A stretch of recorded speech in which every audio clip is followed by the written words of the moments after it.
किरण kitchen में cooker में दाल चढ़ाकर मिक्सी में चटनी बना रही थी और एक तरफ दाल में डालने के लिए तड़का रखा हुआ था। मिक्सी की आवाज़ सुनकर उसकी सास राधा जी किचन में आ गई और कहा, बहू मिक्सी में क्या पीस रही हो?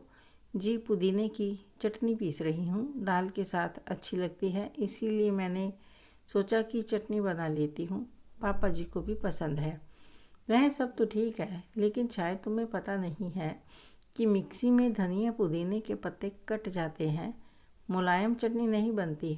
हम लोग तो सिलबट्टे पर चटनी पीसते थे, बहुत मुलायम बनती थी और खाने का स्वाद दुगना हो जाता था और एक अलग खुशबू आया करती थी।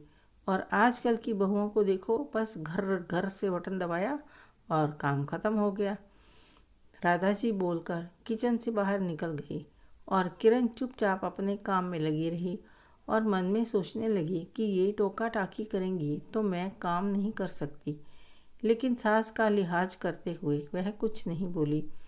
अगले दिन सुबह वह झाड़ू और पोछा लगा रही थी। वह मोप से पोछा लगा रही थी तो राधा जी बोली, आजकल की लड़कियों को आसानी से काम करने की आदत है।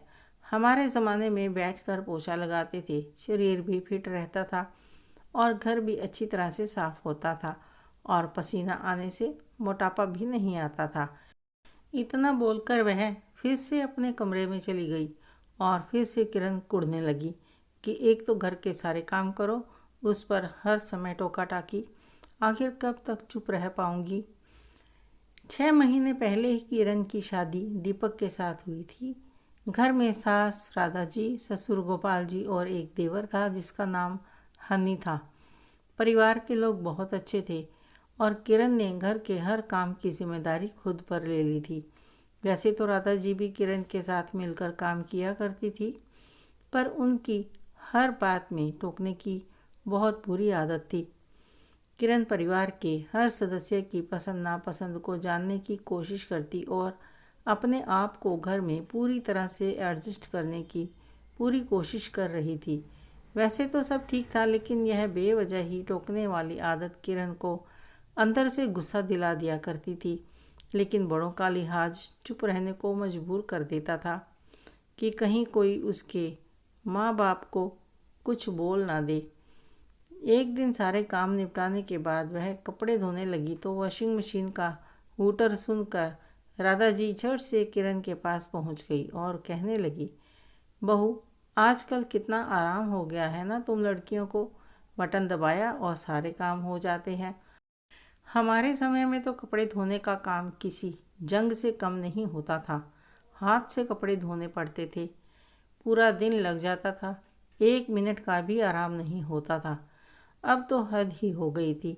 किरण का सब्र जवाब दे गया था कि क्या करे और बड़े शांत स्वर में बोली, जी माँ जी, आप सही कह रही हो कि आजकल बहुत आराम हो गया है।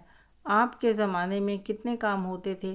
पहले की औरतों को घर के ही तो काम करने होते थे और आज की औरतों को क्या क्या काम करने पड़ते हैं। घर के साथ साथ बाहर के भी काम, नौकरी करना, बच्चों को खुद पढ़ाना। पहले बाज़ार से सामान खरीद कर लाने का काम पुरुष लोग करते थे और आज यह काम भी औरतों के ज़िम्मे है। पहले कहीं भी आना जाना हो तो रिक्शा, टांगा या फिर पैदल, और आज तो हर घर में गाड़ी आ गई है। आप भी तो गाड़ी के बिना कहीं नहीं जा सकती। अगर आज सुविधाएं उपलब्ध हैं तो सिर्फ बहुओं के लिए तो नहीं है, बुज़ुर्गों के लिए भी तो हैं। और पहले तो यह टीवी भी नहीं थे। आज बहुएं नौकरी करती हैं और सास लोग सीरियल देखती हैं और बहुओं का इंतज़ार करती हैं कि बहू दिन भर नौकरी करके घर आए तो शाम की चाय और रात का खाना भी बनाए। और पहले तो गर्मी के मौसम में हाथ से पंखा करते और आज के ज़माने में हर घर में हर कमरे में एसी लगे हैं। और यह आराम तो उस ज़माने के लोगों के लिए भी तो है जिनके ज़माने में पंखे भी नहीं होते थे। अरे बहू, तुम कितना बोलती हो कि मेरी बोलती बंद कर दी। क्या अपनी माँ को भी ऐसे ही जवाब देती हो? क्या वह तुम्हें नहीं डांटती थी जो मेरे डांटने का इतना बुरा लग गया है और मुझे जवाब भी देने लग गई हो?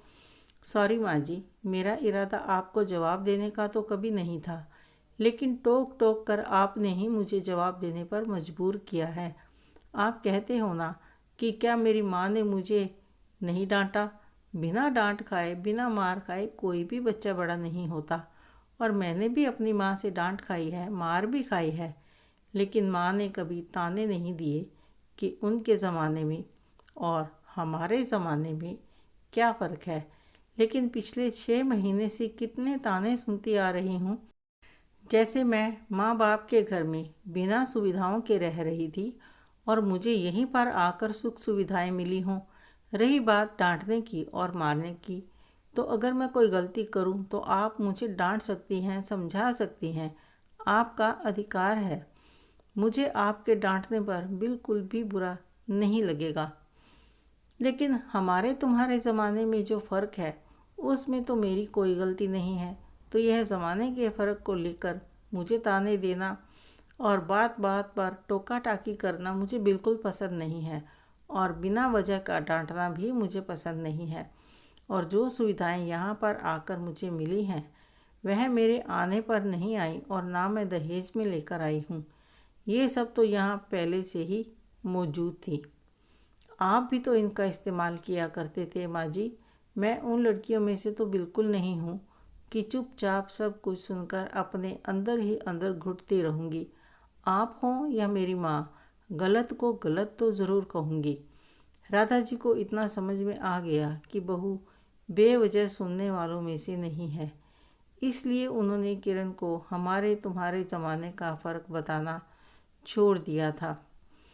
आपको यह कहानी कैसी लगी कमेंट करके अवश्य बताएं। अच्छी लगी हो तो लाइक करें, शेयर करें, सब्सक्राइब अवश्य करें।